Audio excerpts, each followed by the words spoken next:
après le départ d'Adèle de la maréchale de Roc, évidemment plus triste encore.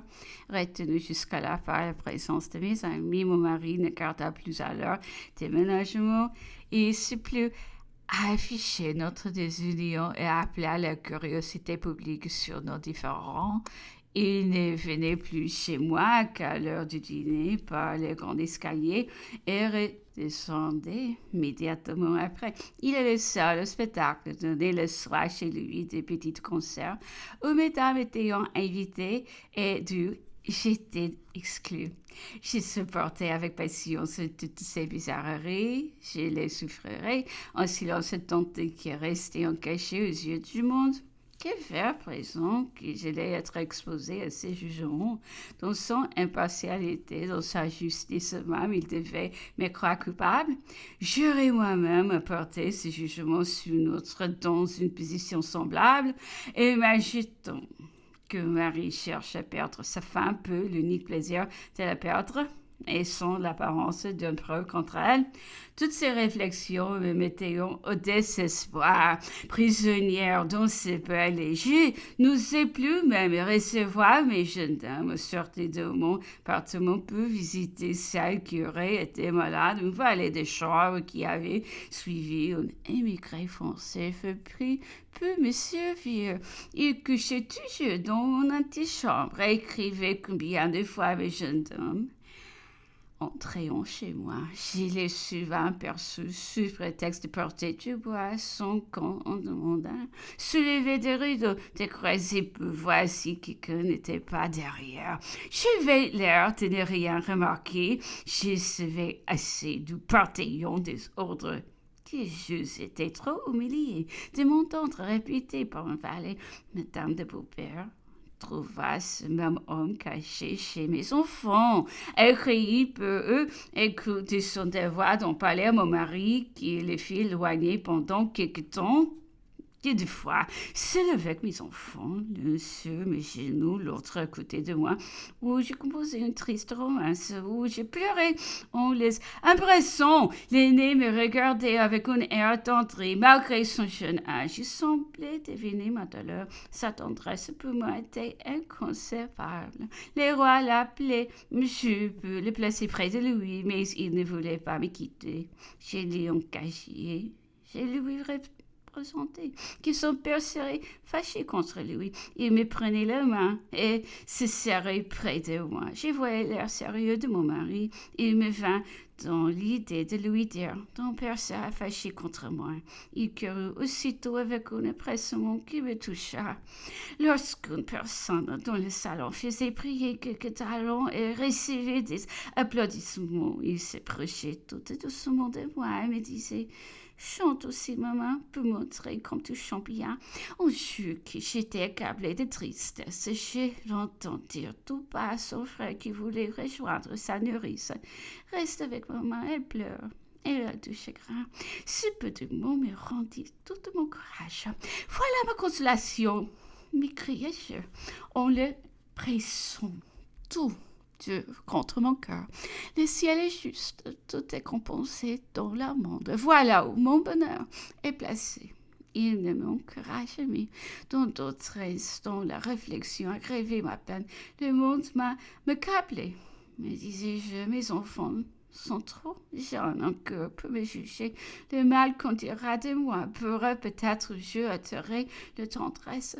Cette idée mettait le comble à mes souffrances. Je ne savais plus où reposer mon imagination et le croyait-on l'espoir que tes ongles pourraient me rendre leur prisonnière, me procurer seul quelques instants de calme. J'allais de préférence me promener dans les dunes. J'avais aperçu de loin quelques gros oiseaux anglais qui sans doute faisaient la contrebande.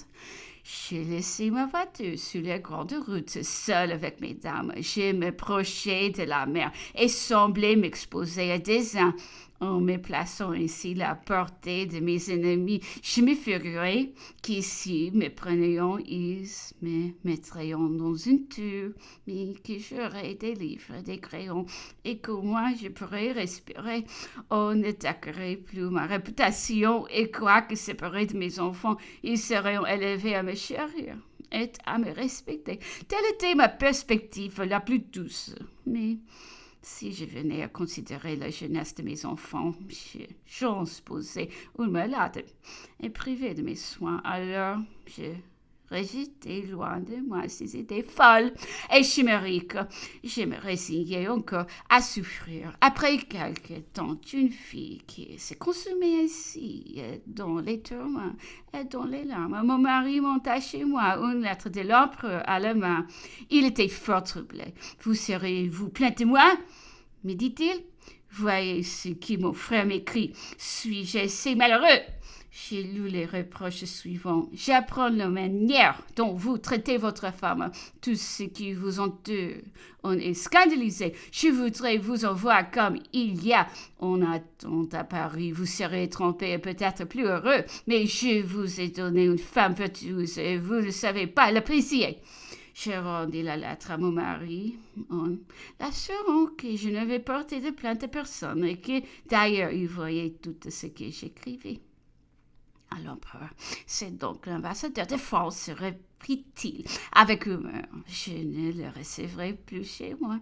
Il ne viendra qu'avec toute la cour diplomatique.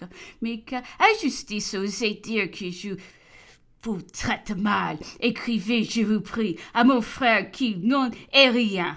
Je fis ce qu'il voulut, et dans ma lettre à l'empereur, j'eus le courage de dire que j'étais heureuse.